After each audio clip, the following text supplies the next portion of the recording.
Hey guys, it's me Eugene.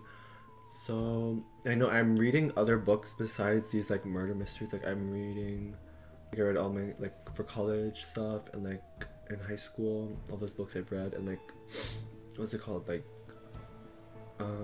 I've read um some self-help books and the Book of Joy by the Dalai Lama. Like I show on Instagram, the Book of Joy by the Dalai Lama and Archbishop Desmond Tutu. So I read that, and I read this nonfiction.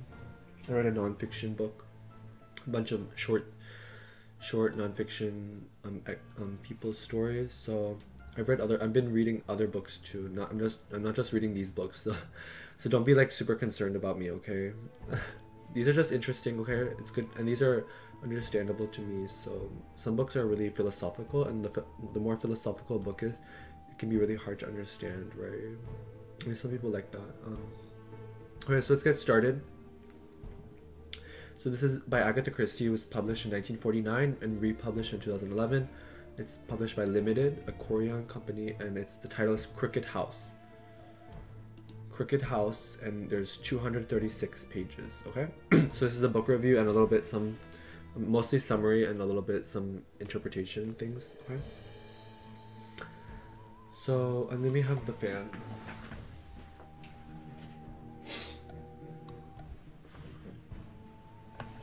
So I have a microphone. So Sofia Leonidas, I think I just want to say it correctly. I don't know exactly. I think Sofia Leonidas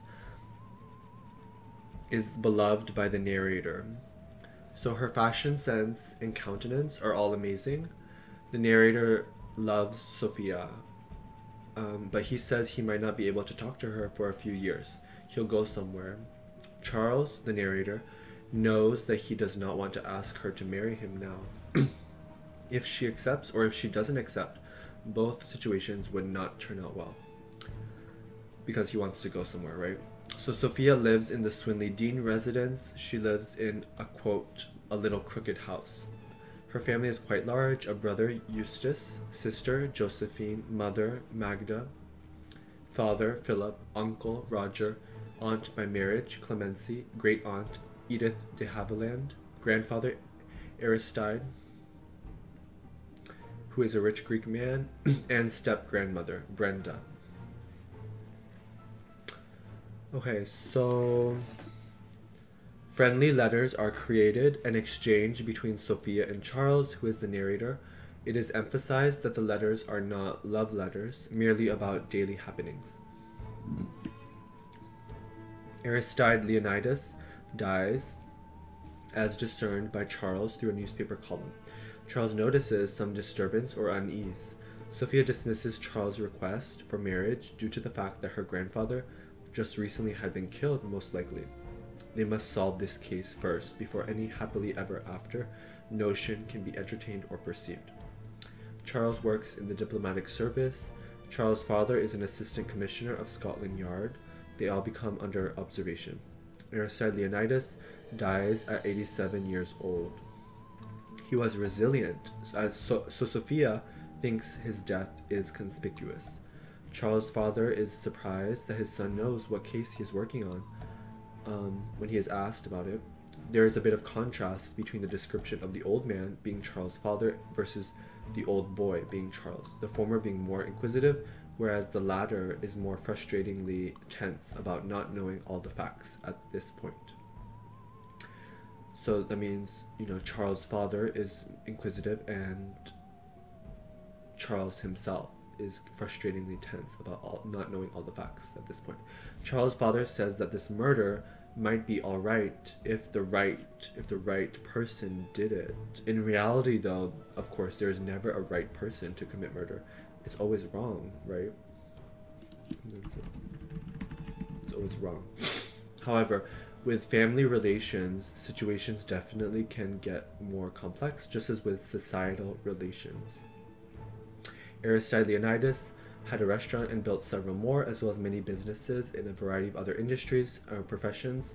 For example, pre-loved or second-hand used clothing stores and inexpensive jewelry stores. He married a poor woman for his first marriage, the daughter of a country squire. Their respective social circles were not congenial towards one another. Many of their children died. They had 8 children altogether, but only 2 remained after a certain point in time. Roger, who was married with Clemency, but without any offspring, as well as Philip, who was married to Magda, both taking care of 3 children, Sofia, Eustace, and Josephine. They also have an aunt named Miss de Havilland. The police suspect that poisoning was the means by which Aristide died. However, they feel at this time that it is difficult to get undeniable, unquestionable evidence. Aristide Leonidas marries later on, when he becomes 74 years old, to a woman who is 24 years old, Brenda. This reminds me of how Leonardo DiCaprio marries or dates women who are just beyond the legal age of 18, within a decade or so of the legal age of consent. Of course, that is merely a preference, and we should not judge people. Even the founders of my church have a big age gap between them for reasons about how Dr. Hak Jahan Moon seemed to be the best bride for Reverend Moon due to spiritual experiences that other people had and that she herself had, and the requisite spiritual conviction and practical sensibility to do God's work. There is also a tutor who lives there at their residence, too, Lawrence. Esserine is now suspected as the specific type of poison. Leonidas had diabetes, so he needed insulin through an injectable instrument. The motive at first glance appears to be Aristide Leonidas's colossal fortune. A nursery rhyme also fits in with this novel's premise. There was a crooked man, and he went a crooked mile. He found a crooked sixpence besides a crooked stile. He had a crooked cat, which caught a crooked mouse, and they all lived together in a little crooked house. Charles' father wants Charles to give him the inside scoop about this situation. Everyone thinks it is Brenda, except Sofia. Her grandfather stabbed 2 men, according to Sofia, at one point in time in his life. She describes how her grandmother had a sense of savagery from her lack of imagination, and her mother is described as haughty. Haughty meaning like arrogant. That means like you're arrogant. So Marcia is the nanny. Sofia describes how her father married an actress, Magda, so he cannot expect that she and her siblings could have a pleasant or normal childhood because of being an actress. Philip writes obscure historical books. Charles internally thinks that he just wants to see Sofia, yet Miss de Havilland asks if he wants to see Philip, ruining his mental train of thought. They enter a small personal library, and Charles sees a portrait of Aristide Leonidas, who is described as being not ugly. Mrs. Philip Leonidas, which is also Magda. Sometimes they, with the English before, they would, say the same first and last name as the husband. Sometimes her name is, we can just say Magda. Talks about a range of topics about all of her misgivings and conceptions about Aristide, who is endearingly called Sweetie Pie. She mentions her hope at being free to leave the prison that is their house, as well as the dreadful woman that is Brenda, Sophia's step-grandmother, who she and others suspect of committing this murder. So Sofia and other people, and Magda, these people, they think that Brenda, who is married to, Brenda's married to Aristide, the person who died, and Brenda's a lot younger, right?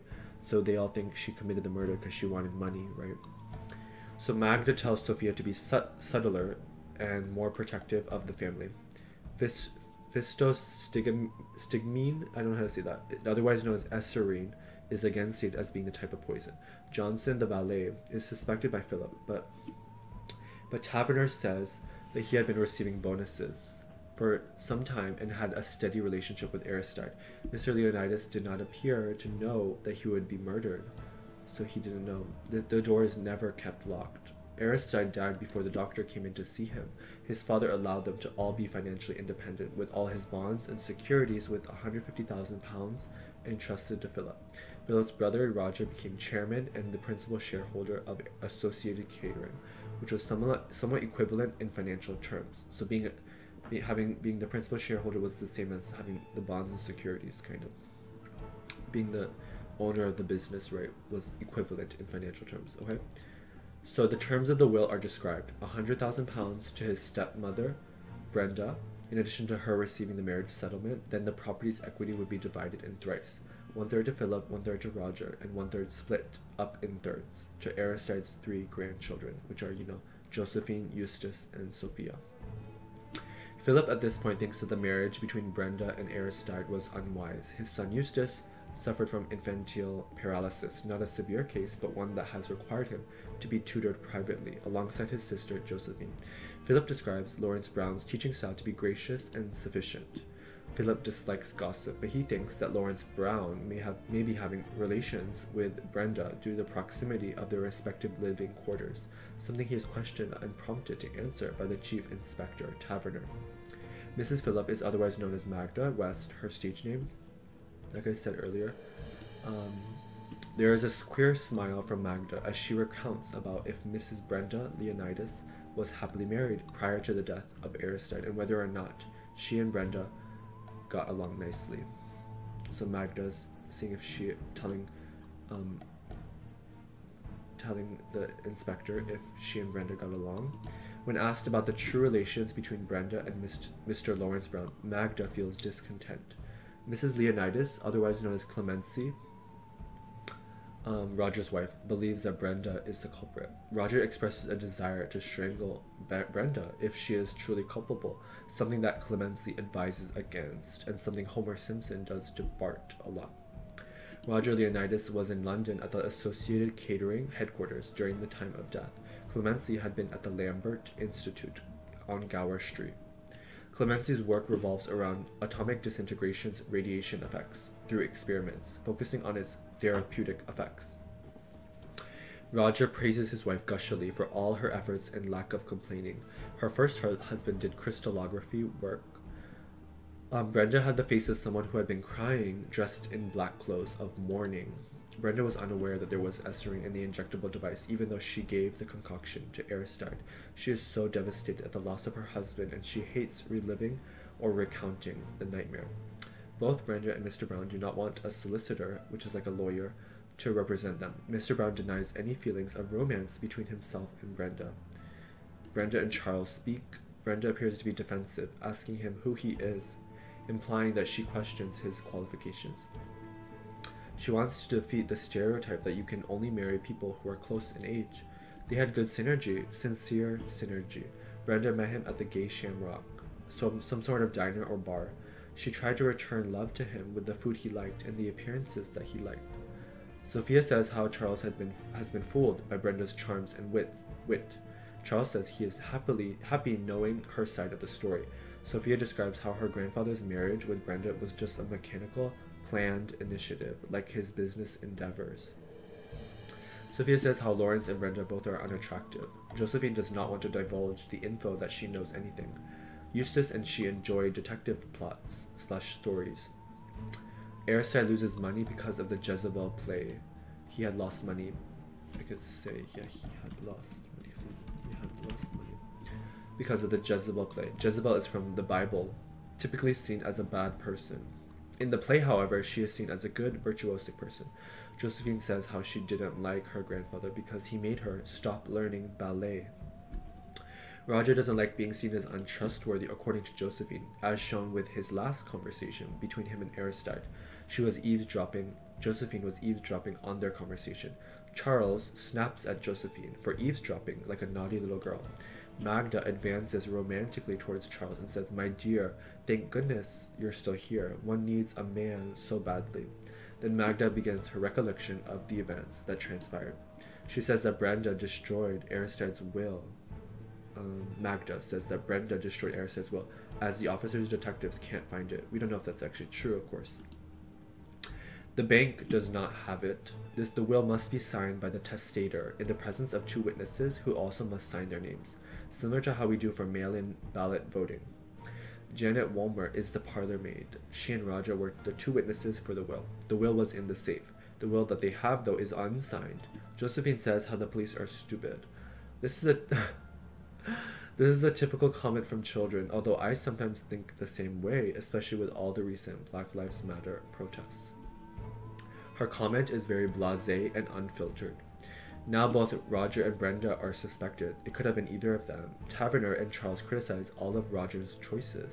Roger says how the content of his conversation with Aristide was normal, unlike what they said. Then Charles asks if the Associated Catering was mentioned. Ultimately, Roger did not want to let his father down, because Associated Catering was starting to crumble financially. He has a letter that says how Aristide wanted the company to recover. Even if a new will is not signed, the creation of a new will voids the former will. Murders, according to Charles' father, can appear haphazard or out of nowhere, perhaps related to love or money. Some remain morally immature. That's a quote. Whereas others recognize the consequences of their actions. Christie, the author, compares this to Cain from the Bible. His mark, quote, that's a quote. Cain from the Bible, because Cain, in the Bible, Cain kills Abel using a rock or something, and or something he uses. Cain kills Abel, right, in the Bible. They're Adam and Eve's children, right? So his mark. So Christie herself the author compares this to Cain. So that's something the author does. So Charles' father says how murderers want to boast of their villainous deeds. Of course, that's Christie says, but that's of course probably something that actually Charles, right? Because Charles is the narrator, right? That's something Charles says because he's the narrator. So Charles' father says how murderers want to boast of their villainous deeds. So Charles should talk to everyone some more. Josephine knows that you shouldn't tell the police until the end in typical detective books, right? In movies. Charles says that they would not have been able to keep it secret. Charles taunts Josephine by saying that she does not know anything. She doesn't react. Sofia trembles in Charles' embrace because she knows that someone whom she interacts with constantly is a poisoner. Just because Sofia and Josephine had joked with Aristide about the Esserine eye drops being planned by Brenda before this unfortunate circumstance does not mean that Brenda did it, right? Despite what Sofia thinks. Aristide entertained this notion, but he may or may not have known who is responsible for his own death. Miss de Havilland suspects communists, and if not communists, then Catholics. So here's some vocab. So try to remember this time frame. Okay. So this vocab, there's two vocab words in this paragraph. So here's the quote. They looked like a portrait by Gainsborough. They sat together on a sofa, the dark, handsome boy with a sullen expression on his face. And beside him, one arm thrust out along the back of the sofa, sat Magda, the Duchess of Three Gables, in a picture gown of taffetas, with one small foot in a brocaded slipper thrust out in front of her. So what do the words taffetas and brocaded mean? So it says a picture gown of taffetas with one small foot in a brocaded slipper thrust out in front of her. So taffeta is like silk. Taffeta is silk or some other synthetic fabric, and brocaded is like a rich fabric with a pattern, typically made with silver or gold thread. Okay, so those are the two words related with clothing. Both are related with clothing. So here's the vocab 3 and 4. So after a lapse of a week, I ventured to remind him that I had not yet received the will duly signed and attested. So what does do you guys know what ventured means? Ventured means a verb. It can be a noun too, but ventured means a risky or daring, right? To riskily, I was saying the noun, but like to go forth, right? Go forth confidently, right? Ventured, like to go forth confidently. And then attested, it said, I ventured to remind him that I had not yet received the will duly signed and attested. So attested is like means to certify. So to attest is like in this case because it says signed and certified. It can also mean like to just say something, right? To attest, you agree, or like you attest, you say something, like just to show or say, right? But it can mean also to certify. Okay. So we can continue. Okay. Continue here. So Clemency says how Roger is more of a country bumpkin rather than a businessman. Aristide was a vibrant personality. Charles notes how Clemency, this is a quote, was one of those rare people to whom money does not appeal. Those types of people dislike luxury, prefer austerity, and are suspicious of possessions. Charles says money is necessary for research. Clemency suspects Brenda just as Sofia does. Yet Clemency also suspects Lawrence. She agrees though that those two are obvious suspects. Miss de Havilland says Roger only thinks about clemency as a modern woman. Charles says some psychological tidbit about how children mostly suffer from interference rather than from non-interference from parental or chaperone figures. Okay, so Charles thinks that for the moment, he says this, for the moment I had a fantastic vision of Sofia's mother poisoning her elderly father-in-law in a light-hearted manner in order to observe a murder drama at first hand with herself in the leading role. So that's a quote. So that's something that I felt like stood out to me because like it seemed really hilariously asinine yet also dangerously irresponsible, right? Like to try to be like someone in a movie, right? That Sofia's mother did that, Brenda. That's what Charles thinks, right? That's why she did that, to be like someone in the movie. So we're almost done, okay? Sofia says how they want to send Josephine to a school in Switzerland. Sofia describes how there will be winter sports in addition to clear, brisk, refreshing mountain air. And yummy food. Philip, his father-in-law, seems... Okay, let me see... Okay. So Philip, his expected father-in-law, seems uninterested in him. He ignores Charles. Charles observes the shelves and cupboards where the eye drop bottle used to be, where it was. Eustace likes learning from Lawrence about Henry VIII, love poetry to Anne Boleyn, in addition to other topics like Chaucer. Eustace doesn't like the fact that he has to share Lawrence with his sister Josephine. Lawrence seems jittery and remarks about how the police ask unimportant, unrelated, inconsequential questions. As a tutor, he is at the mercy of his students' parents. One time, he went into a burning building to save a woman, but then he became unconscious because of smoke inhalation. The firefighters got angry with him because he should have left the duty to the professionals. Lawrence then talks to Josephine, who says that this is typically the time when another murder occurs. Charles thinks that people want to talk things through carefully. Josephine says something in an archaic manner about this whole ordeal. Sometimes it's something that they don't know, that they do know. That's what she says. So Brenda materializes and is disappointed that Charles has no leads. Charles describes how the press thinks that it was a natural death because they are in the dark about the true situation. Once the adjourned inquest is undertaken, the fun will start. So that's something that Charles says, something that's very inappropriate, right, for a police officer to remark. To say once, like, right, the fun will start about this whole situation, right? So Brenda then presses Charles's arm in an enamored way. Sofia brings Charles back to reality and back to the fact that he should be in love with her and not Brenda. His father wants to speak with him. Mr. Agrodopoulos has a sealed envelope that he got a year ago from Aristide, who said to open it upon his death. Mr. Agrodopoulos' case of pneumonia prevented him from appearing until now, and he only knew of Aristide's death recently. Aristide describes in his letter how he had reasons for being secretive for some time. He describes his gratitude for having a long life at that point in time, even though many of his children had died. He compliments and critiques his two sons and his grandchildren. Roger is beloved but not savvy business-wise and is too capricious, whilst Philip is indecisive. Eustace is too immature, and Sofia seems to be the worthiest of inheriting his fortune. It is strange how everyone thought that initially that Brenda would inherit everything, when the actual will says otherwise. Josephine gets a concussion. Sofia tells the news to Charles. Josephine apparently fell for a booby trap at the wash house entrance.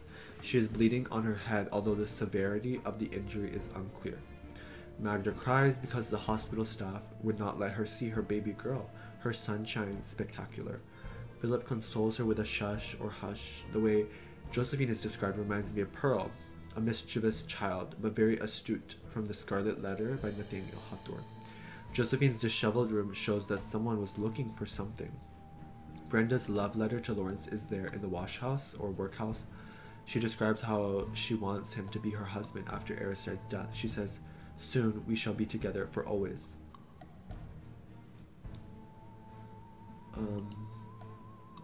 She says, "I love you" to Mr. Lawrence Brown. 3 times in succession. This seems like definitive proof, but we shall see. As Aristide was very much nearing his centenary, they could have been thinking that he might die anytime soon due to natural causes. My therapist Renata also told me once that she is not a doctor. I think the context was perhaps about a medication or blood work topic. Similarly, Charles says to himself mentally that he is not a psychologist, as he is still trying to unpack all of the circumstantial evidence.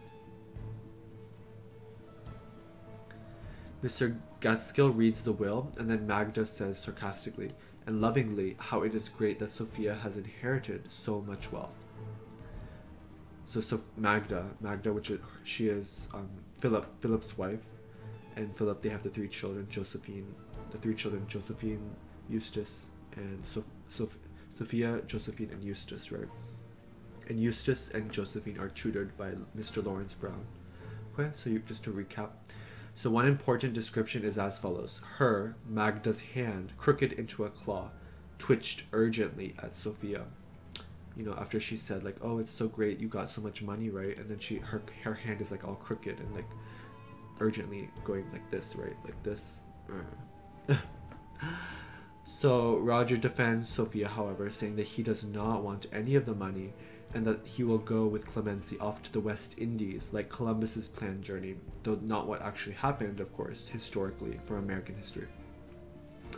Aunt Edith says that Roger must still think of Sophia's reputation. Sophia rightfully will inherit the money, but Aunt Edith notes the melancholy of the fact that Aristide's two sons will inherit nothing. Sophia feels a colossal pressure coalescing into her essence, a burden upon her shoulders. Philip and Eustace are anchored at this verdict. The difficulties of the constant presence of news reporters, like in the movie Gone Girl, is mentioned. Then Taverner says, I have a warrant for your arrest. You are charged with administering eserine to Aristide Leonidas on September 19th of last. I must warn you that anything you say may be used in evidence at your trial. Brenda then goes berserk, denying their allegations vehemently. Also, Miss Lawrence Brown is under arrest. The aforementioned love letters are the objects of evidence or the burden of proof. Brenda says how Aristide had told her about the will prior to their reading it. Clemency describes the sentiment of keeping Roger for herself, away from all of this debauchery. Charles describes her as desperate and possessive. Josephine says how she already knew about the new will, which gave Sophia all the money, because she had been eavesdropping on another occasion. Edith de Havilland is uncertain about how Brenda and Lawrence were taken into custody in the sense of plausibility, due to their lack of culpability in her estimation. Illicit love does not entail that Brenda and Lawrence are murderers, although Charles says that it does. Could the two of them be covering for the real culprit, even though they get the punishment? The nanny, Marcia, drank Josephine's cocoa and died. Josephine knows who killed her grandfather and the nanny, as well as who gave her a concussion.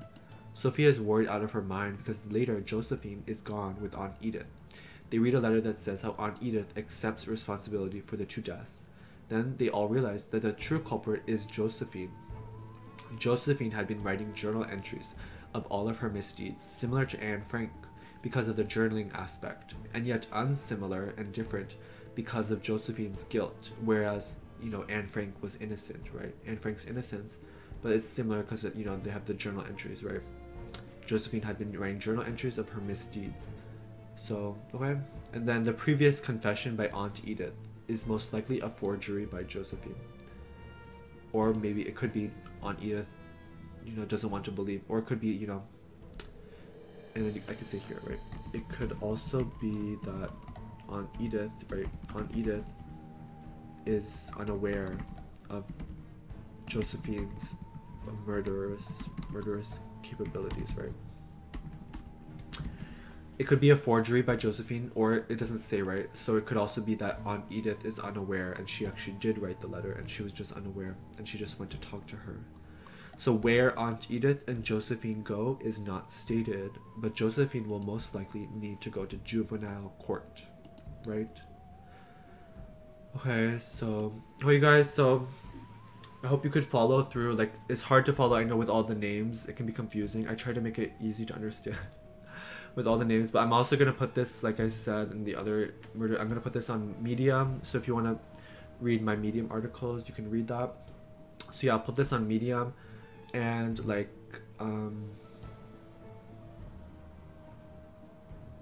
yeah, like, I'm going to put this on Medium, and I'm also going to, you know, What else? Just I'm on Quora. I'll put it on Quora too. This review. Like, of course, as I said in the other video, like, we don't want murders to happen in real life, right? This is just a book review, a summary, because I'm an English major, right? I'm an English major, so I like to just do book reviews or summaries. So you really, even if you know someone with one of these names, that doesn't mean anything, right? You don't need to, you know, make connections that aren't really there. So just because someone's name is in this, that you know is in this book, right? Then it doesn't mean, like, I had a friend in, like, in middle school, right? I had a friend in middle school. And in middle school, like, and her name was Brenda, right? Brenda Ramos. I had a friend named Brenda Ramos in middle school, and you know, she's Latina, but doesn't mean like this is about her, right? This is fictional. So anyway, and this is also like, it's just, I like this English. This is good, like the way it's written. I like the way it's written, and it's interesting topic, right? It's an interesting topic, and of course, we see in the news all the time horrible things that happen in the news, and we don't want anyone that to happen to any of our loved ones or any of our friends or family. And it's just sad, but we need to try to move towards a better society, right? And a more just society. And however we accomplish that, we have to try to think more collectively and holistically and comprehensively, right? Everything. Okay. So I don't really want to talk too much about other things too much this time, because, you know, like recently, and just, yeah, okay? Thanks, you guys. So that's everything. Okay.